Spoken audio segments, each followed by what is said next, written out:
Hey, it's Nina, and I'm here in my backyard today. It's November, and yes, I'm wearing a t-shirt. The Florida weather is just incredible right now. But today I want to talk about calling. How do you know what your calling is? And first, I'm going to share my testimony and kind of the story of how I figured out what my calling was, and then I'll kind of answer some of the questions that I received in the comments before. So first, I remember sitting as like a young person at our youth service, and there was this preacher. He came and he was like, do you think that God will drop a letter in your lap and you would open it and it would just say, your calling is this and that? And it was so funny because at that time, there was so many young people who were wondering. They're like, what's my calling in life? What's my calling in life? And they wanted to know what their calling in life was, but it's as if they were just waiting for some supernatural thing to happen for them to find their calling. And unfortunately, God doesn't typically drop a letter in your lap saying what you're called to do. And so sometimes it can, people can question like, well, what is my purpose in life? And what am I called to do? What are my gifts and talents? And so the way it happened for me, how I found what I was called to do is I tried out a lot of things. And to be honest, I think, it's probably the best way to find out what you're good at is to plug yourself into many different things. And so I plugged myself into Sunday school. So I taught little kids. I also did worship ministry. I did some like editing, like media things too. And yeah, I mainly would say I plugged myself into education and music. And what was interesting is that I found myself always, I just found that I was really good at those two things. I wasn't as good at media and editing. Like I liked editing videos and doing some media things, but it wasn't my favorite. I didn't feel passionate. I didn't feel my heart beating when I was doing it as much as when I felt when I was teaching. So when I was teaching Sunday school, when planning, I would just, my hand would just write these ideas out and I could feel my heart beating, and I knew that it wasn't my ideas, it was the ideas coming straight from the Father. And so in teaching, I really felt like, whoa, this is not me. This is not me. This is like the Lord.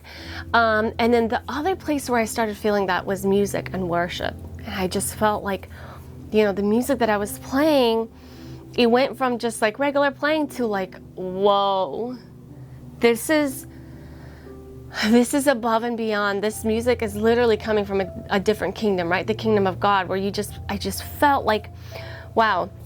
So I would say that for me, it really helped to get plugged into different ministries and to really try different things out.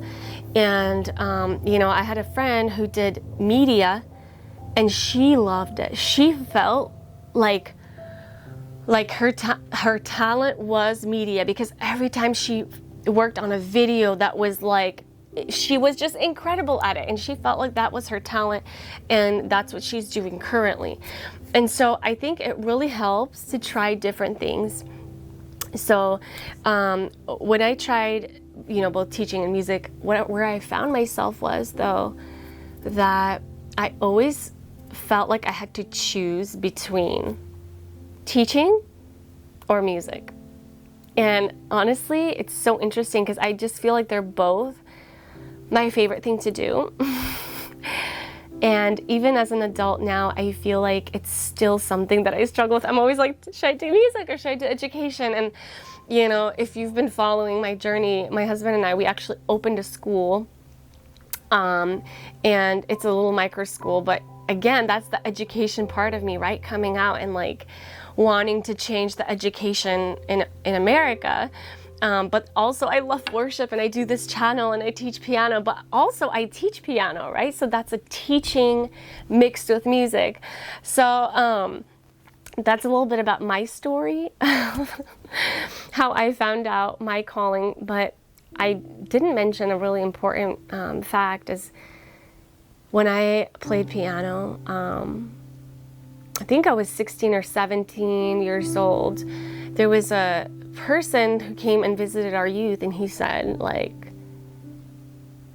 a lot of like prophetic words. I can't remember, and I wish somebody recorded it, but nobody did. But it was just very like, your music comes straight from the heart of the Father, and just that there will be healing, and there will be like just a lot of things that happen from your playing. And there was multiple confirmations of that, and it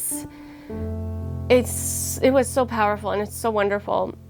But the thing is that not everybody gets those kind of confirmations. I'm really thankful that I did, but you won't always get confirmations when it comes to your calling. But if you do, and if someone actually prophesies or actually tells you or confirms that within you, that is like God's grace. That's incredible. But again, you won't always have that confirmation. Sometimes you just need to take a step of faith and say, Lord, I feel called to this. I feel like this is my talent, and just step into it. Start volunteering, start plugging in, and you'll get confirmations as you go. But yeah, that would be my number one tip for you is, how do you know what your calling is? Try different things.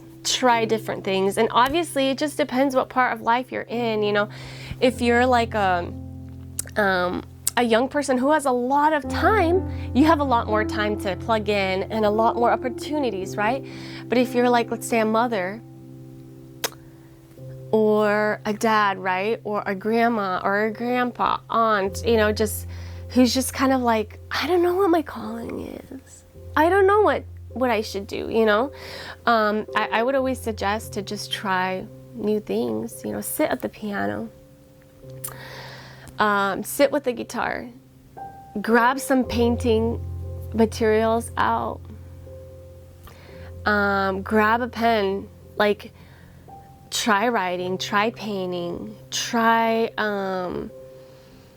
what other things are there? There's, you know, photographing, try video making, try the different things that you feel like, because, you know, the desires that you have in your heart are the desires that have been put in there by the Lord. And so any desire or idea that you have, like, I would love to try this, try it. I just encourage you to try it. And, you know, if you don't really like it, then move on to the next thing. And so never stop moving, never stop growing, because when growth stops, when fresh air stops flowing through you, you become stagnant. And I've seen a lot of people that are stagnant, you know, and I'm sure you have someone in your life who you know that they're stagnant because they're just like, well, why would I do that? And there's plenty of people who do that, and there's plenty of people, and I'm just here, you know, I'm just waiting for the Lord to tell me. And so don't be stagnant. Keep moving, just prayerfully, you know, in the Word, like, Lord, lead me, guide me, and try the new things, right? Because let's face it, the Bible says, you know, that faith without action is dead, right? So when you have faith that God did give you talents, right? There's at least one talent that you possess, at least one. And you have faith in that. Then you need to take an action step and say, Lord, I'm going to try this because I believe. So you have the faith, you have the action, and that is just the most beautiful thing. I just encourage you to try, and please comment below. What would you want to try, and what do you think you're called to? I'd love to hear. All right, bye.